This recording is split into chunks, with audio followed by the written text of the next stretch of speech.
Can I help you? We can.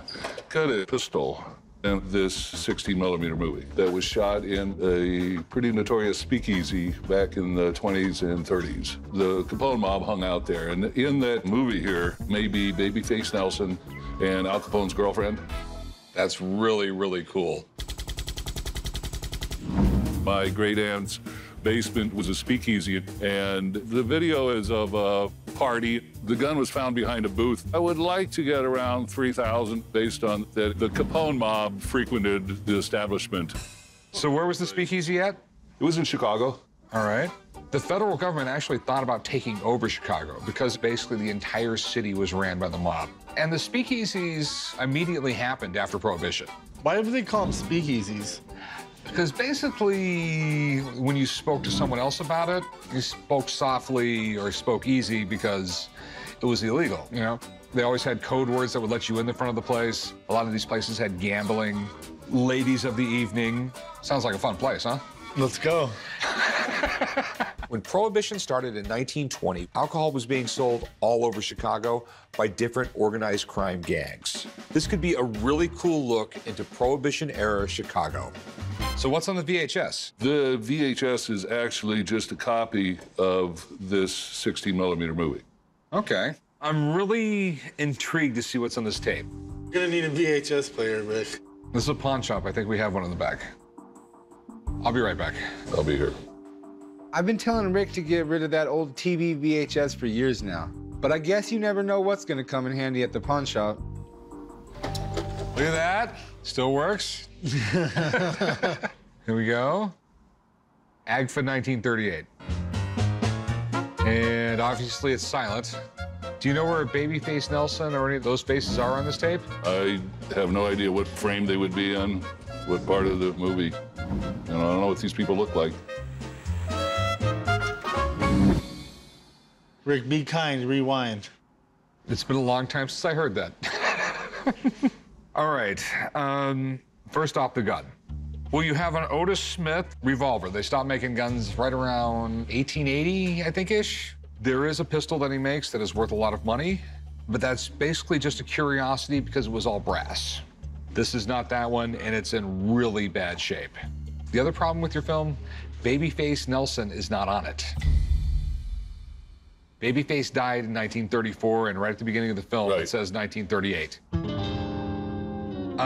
It's interesting, but there's tons of stock footage like this already out there. Yeah, so unfortunately, I'm not even gonna make you an offer. You really don't have anything marketable here. So you won't offer anything on it? I was hoping there was something on the movie, but there's just not. Okay. Thanks for coming in, though. Sure. Have a good one. John, give him his tape back and put the TV away. I'm not sure whether the movie was taken or whether it was just developed in 1938.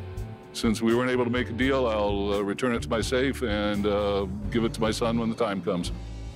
Hey, what do you got here? Hey, man, I got this antique corkscrew. I'd like to sell it to you. Are we gonna open a bottle or something? You can.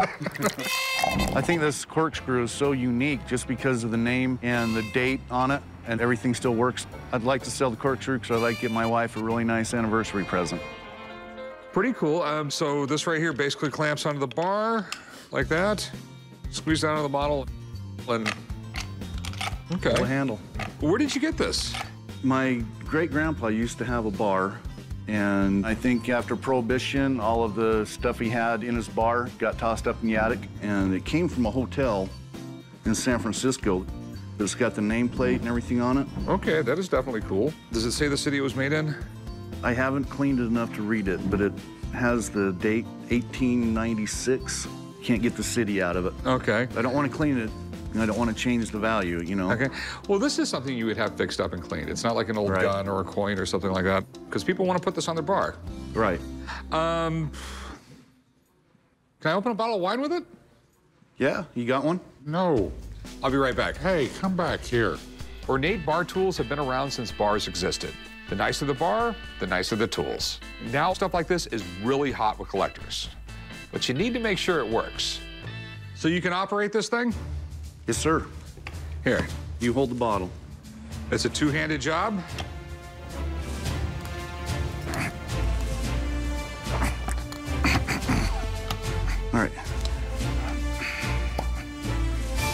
right, that was real simple. It's easier if it's mounted down. Big question is, how much do you want for it?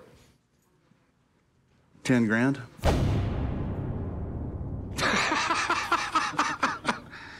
How many of these bottles of wine did you drink with this thing? I just, out of curiosity, why would you want that figure? The family that put their name on here is offering me more than that. Well, then I'd go sell it to the family because these were very common. If you have a big bar going. But they don't have this name on it. Well, no, they have there's a million different names that come on them. I mean, it is what it is. I mean, I give you $100 for it. I don't think so. Obviously, we're going to agree to disagree.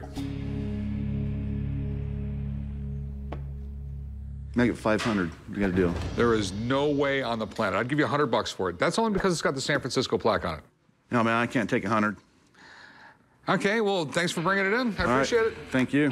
This is a classic example of one of my favorite sayings. Just because something's old doesn't mean it's valuable. This guy obviously needs some quick money, but he's not going to get it from me. What can I help you with? I want to sell my Old Taylor Prohibition bottle of whiskey. Pops, I have the medicine you need. Yeah, right.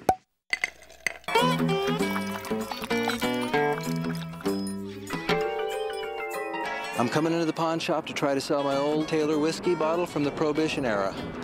What's better than 80-year-old whiskey? Where'd you get that from?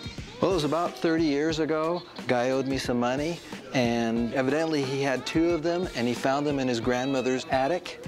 He drank one and paid me with this one. Whiskey is what men drink, not these mixed cocktails that these city boys drink. You know why it says medicinal purposes only? I don't know exactly.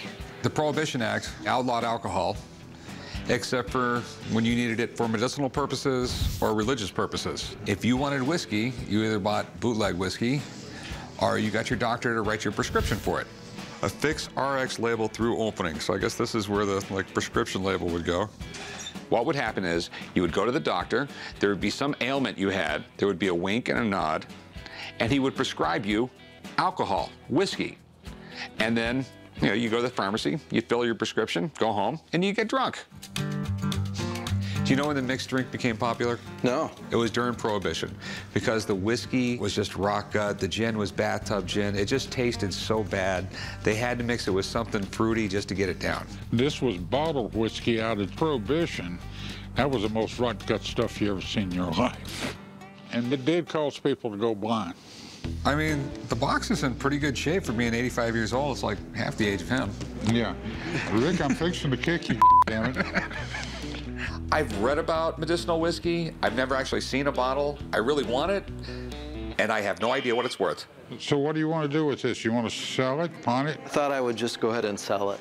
I was hoping to get $250 for it. That's too much. You think so? Yeah. Here's the deal. I'm just taking a shot in the dark. I'll give you $200 for it, and that's what I could do. Well, I never really knew what I was going to get for it, and that was more than what he owed me by far. So Okay. we got a deal. Thanks. Thank you.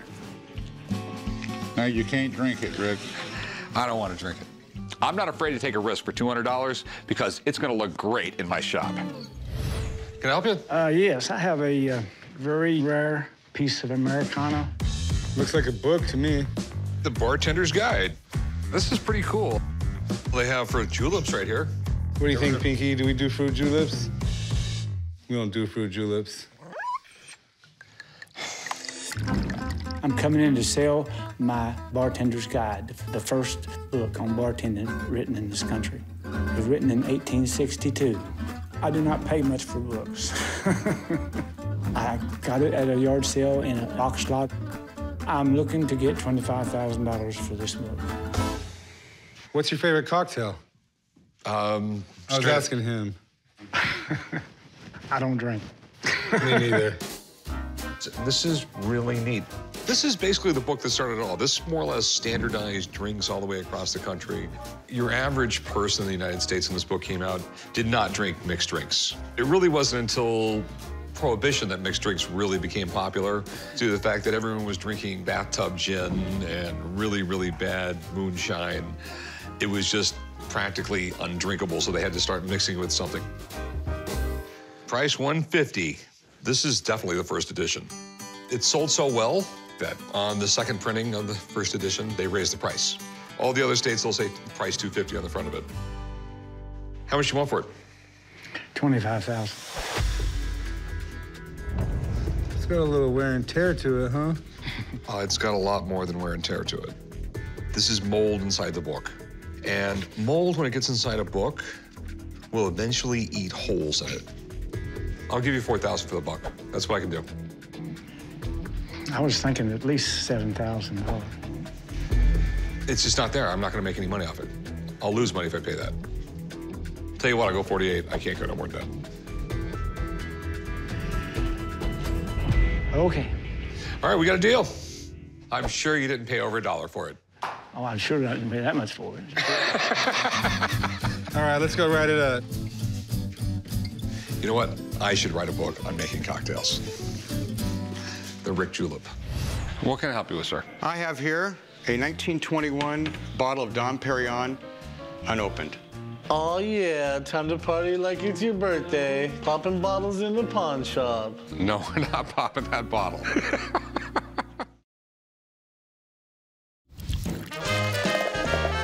I decided to come to the pawn shop today to see if I can sell my unopened bottle of 1921 Dom Perignon champagne. This is a very significant bottle of Dom Perignon. It's the first year that it was made, 1921. Only 1,000 bottles came to the United States, so this is extremely rare. So where did you get it? I got it from my dad, who got it from his uncle. Dom Perignon was a 17th century monk who became a master at anything and everything wine. His big invention was a cork that was held down with a hemp string, sort of like champagne bottles today that are held down with a wire. The reason this invention was so big is when he made sparkling wine, the cork wouldn't pop out. Do you know how to ferment wine? No. Add a little yeast, put it in a barrel, let it ferment. The grape juice turns to wine. When they make champagne, what they do is bottle it before it's fully fermented. That way, carbon dioxide is still forming inside the bottle, so that's how you get the bubbly.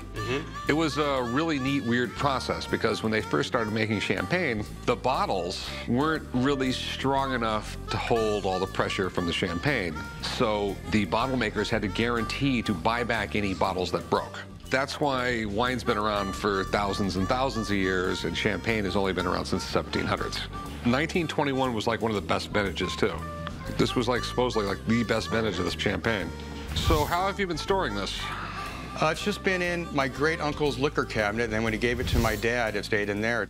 All right, so it's just been sitting straight up like this in a liquor cabinet? Yes. Okay. As far as I know, yeah. Champagne has to be stored really cold and down on the cork. I guarantee you open this thing up, you will get sick if you drink it. I don't want to purchase it because it's not champagne inside it anymore. I mean, it's ruined. Well, I could see that as maybe it's not worth $8,000 as a drinkable champagne. You got to think about the rarity of it. When you get down to things that there's only one or two of in existence, drinkable or not drinkable, even a wine collector might like to have this in his collection, even though he's not going to drink it, just because of the absolute rarity of it. You know, I can see your selling point. I mean, I can try and get a hold of someone to come down here and take a look at it. That's all I can tell you. That would be fantastic. Well, let me see if I can get him down here. Okay, terrific.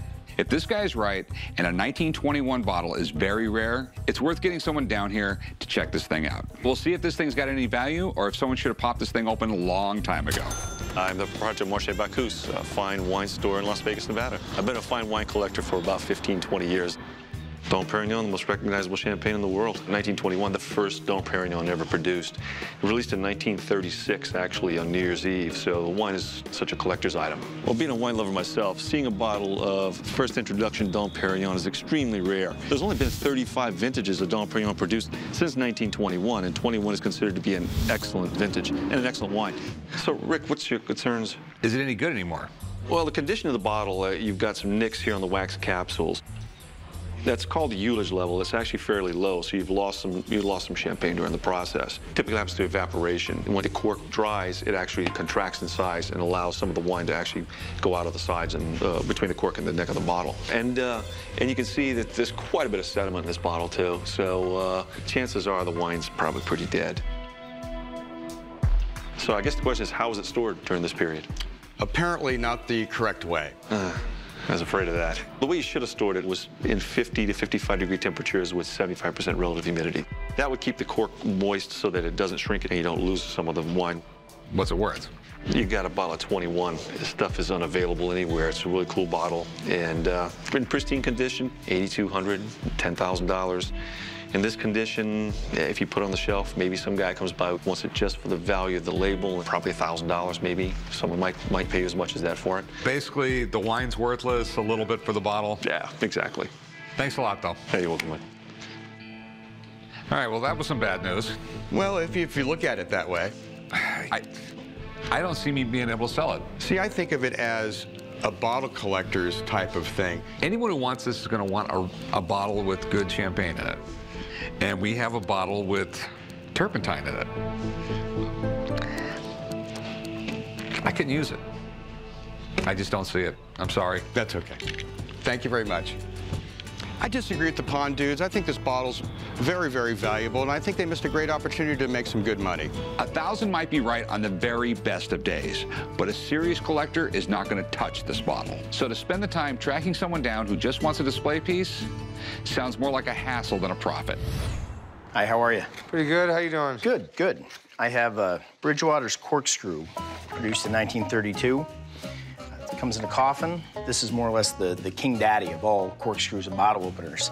All right. I guess even back in the day, they were popping bottles. 1932 Bridgewater Corkscrew was developed by Horace Bridgewater, really to prep the country for the end of Prohibition. I'm asking $1,100. On the whole, this is the best Bridgewater's Corkscrew that I've ever seen, and probably most people have ever seen.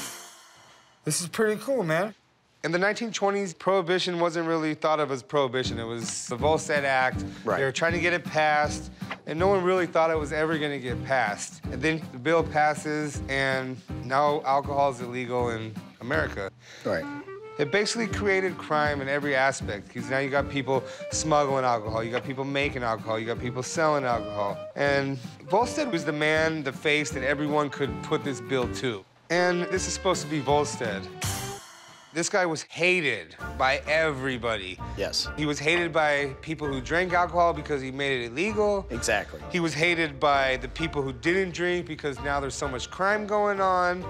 So it seems right that when Prohibition ended, they would make a corkscrew, bottle opener, shot glass. Chop them up, put them in a coffin. Yeah.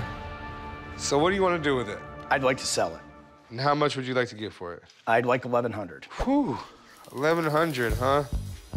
And again, you know, condition is everything in this kind of a market. It is, but I just don't see it bringing nowhere near that. Where are you at then? Man, I'm looking at like $150. Can you get up close to $850? No, I really couldn't, man. Maybe 300. I tell you what, meet you halfway, call it $550. It's a nice piece. The box is in good condition, but I don't see it as a piece I can pay over $300 for. Can't go $350. I could do $325, and we can make a deal. Yeah, right. Let's go write it up. Very good. About 15 years ago, I bought it for $125, so $200 profit, you know, works well for me. What do we have here? Well, it's an old mixer, like a drink mixer. Okay. It looks like overkill to mix a drink. Well, you know, it just depends on how much you're into drinking. I'm coming down to the pawn shop today to sell my antique drink mixer. The reason I want to sell it today is I really don't have any use for it. I've never tried to use it, but I'm hoping maybe we can mix a drink in the back today when the deal's done. Where did you get it? At a garage sale. Okay. It's probably from the 20s. Okay. We'll see a patent on it or a manufacturer. Do you know how the mixed drink came about? No, not really. Okay, it was because of Prohibition, because the alcohol was so nasty and disgusting that you basically had to mix it with something to get it down. Bathtub gin doesn't taste great. On January 1st, 1920, it became illegal to sell or manufacture alcohol in the United States. So people started drinking cheap homemade booze known as bathtub gin. The alcohol tasted so nasty, they had to mix it with anything so they could get it down their throat. I imagine this probably was put in a bar to liven things up and make everything a little bit cooler. You always need a gimmick in a bar. You always need to keep it fresh. Otherwise, it just turns into a dive. Check, please. This is really super power. I mean, you can mix a lot of things in it. I mean, put concrete in it, you can make cement. So you got the other glass? No, and I don't think this is the original glass. I think it broke somewhere. Yeah, there's definitely a market for Prohibition-era cocktail stuff. But this thing is more of a curiosity than a vintage collectible. And it's a ways from being in mint condition. I like it, but I can't pay a lot for it. All right, what do you want to do with it? Well, I want to sell it. Okay. How much you want for it? $350? Hell no. Yeah, there's no way you're going to get $350 out of it.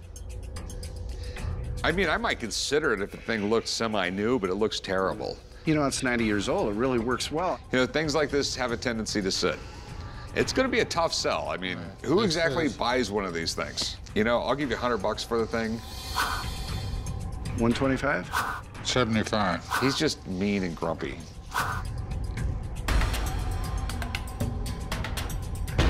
Yeah, I'll do 125. Okay, I'll take it. All right. Thank you. Let's go write it up. Spending my money again. I settled on $125, and I think it's a little bit more than I was expecting to get, so I'm real happy. I think I'm gonna go out and have a nice meal. So what do we got here? This is a vintage wine and apple cider press. You can actually make un vino increíble para tu casa con esto. ¿Qué?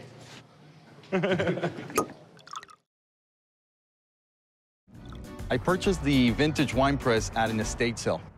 I need to make room in the house. My wife told me it's that or me, so it's going. So what can you tell me about it, man? It's made in Chicago. I couldn't find too much on it, but it's a really cool piece. You probably can't find much on it because one of the secrets to wine is you want to just kind of do it the way they did it 1,000 years ago. I'm sure the Romans or the Greeks had something very similar to it. You can imagine something like this, but was a lot more sanitary, a lot more efficient than actually stomping on them with your feet. So you throw your grapes or your fruit in there. It's turned. Yeah. Smash the grapes. Go down and down and down until basically everything is crushed down to the bottom, and that's it. So how old is this? From the people that I bought it, they said they had it for over 50 years themselves. Beyond that, I really couldn't tell you. Whether this wine press is brand new or really old, it's still in decent condition and it makes wine. So really, any collector would want this thing. Any idea what you're looking to get out of it? Well, I was looking to get about $595. $595, okay. Yeah. Any particular reason you want that number? Or? It just sounds good, you know? I like that. Sounds good to me, $350. How about $500?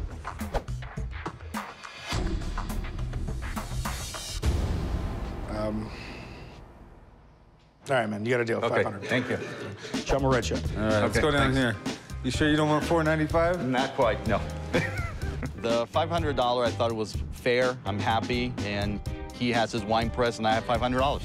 Hey, how's it going? Good. Got some bottles for you. All right, sweet. But nothing in them.